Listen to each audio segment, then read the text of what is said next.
I'm going to start with something a little bit different on the press review today. Some cultural news, in fact. It's about the film industry, this. Doesn't seem to be in the best shape, Emily. What do you got for us?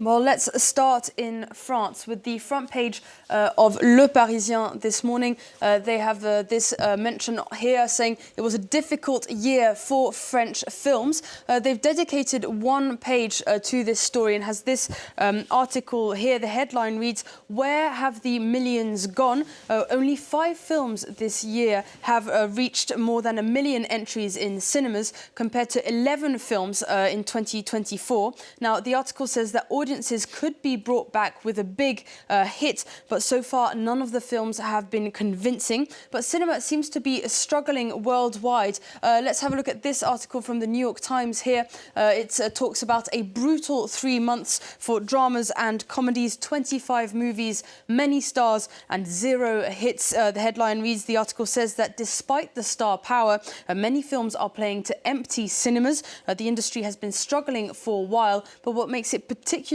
bad at the moment is the sheer volume of misfires, it says.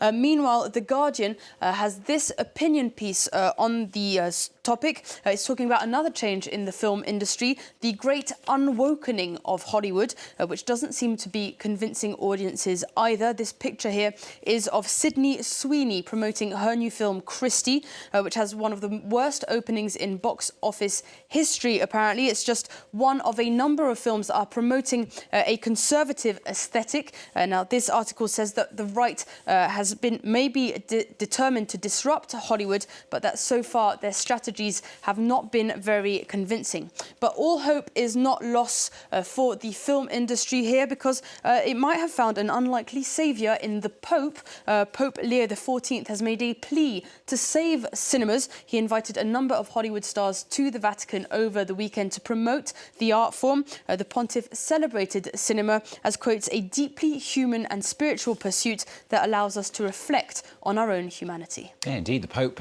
there seen to be using his cultural significance to help a good cause, but his politics as well is being examined in the papers, isn't it? Yeah, examined in the New York Times. To be more precise, they have this opinion piece by David French. It says Pope Leo doesn't want to be anti-Trump, but he is. The Pope recently spoke out against Trump's treatment of migrants. He's usually quite cautious, though, about how he words his opposition. This article says that serving the most marginalised is fundamental to the Christian faith. And David French says that the Pope's role is to be a global moral witness, something which he says is incompatible with Trump's cruelty and corruption.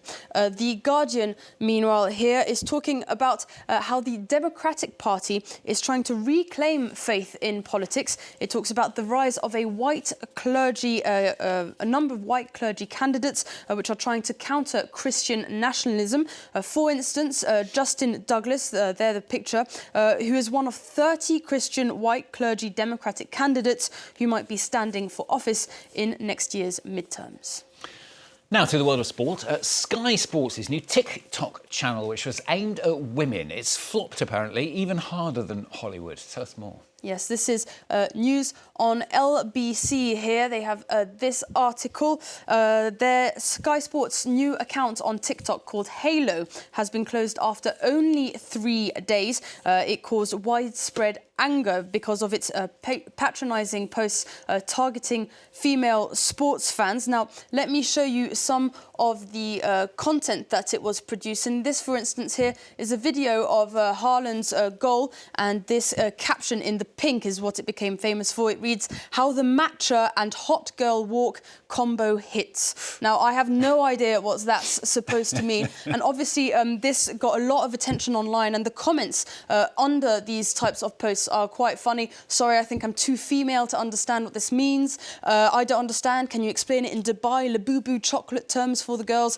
And actually, can someone explain what a grand slam is, as the caption is no longer written in pink, and I'm very confused." Meanwhile, it's become parodied online by a number of accounts. This person here is sending what they call their application to work for Halo by producing some other captions. "Feeling cute, might analyse tactics later" is one. "Girl bossing my way through stoppage time, manifesting VAR intervention." and it's even being spammed and mocked by some of the clubs themselves, who are announcing their match days here by saying Sky Sports would probably call it Matcha Day. I think we need to get them to do a press review, Emily, just to see what they come up with. I wonder how they would have called Yannick Sinner's win at the Masters last night, though. Well, let's have a look at this here. Let's start with Tuttosport, though, first. Before we think about how they could have called it, they're calling him the Master of the Masters. Yannick Sinner won the ATP Tour Finals, which is a tournament between the 8 best players in the world. He won in straight sets, 7-6, 7-5 against his rival Carlos Alcaraz. Now, Alcaraz and Sinner have faced off in the finals of the 4 largest tournaments in a row: Roland Garros, Wimbledon, US Open, and now the ATP Finals. Staying in Italy, Corriere here is calling it an emotional moment. It says the Italian deserves another standing ovation. Now, Sinner and Alcaraz have absolutely dominated the tennis calendar. Among them, the two players have competed in 19 competitions and won 18 of those. Only the Masters 1000 in Madrid escaped their grasp. And so, in case all of that wasn't clear, I've produced something that might make it a little bit clearer for some of our female watchers. It's giving game, set, matcha, and also girl maths makes that 2 in a row for Sinner. Only girl maths, though, not boy maths. Not boy maths. Come up with a different number, I'm sure. Emily, very nicely done. Emily Boyle there with the papers for you on France 24. A lot more coming up after the break. We're going to talk about Czechoslovakia, in fact, in perspective today. Stay with us.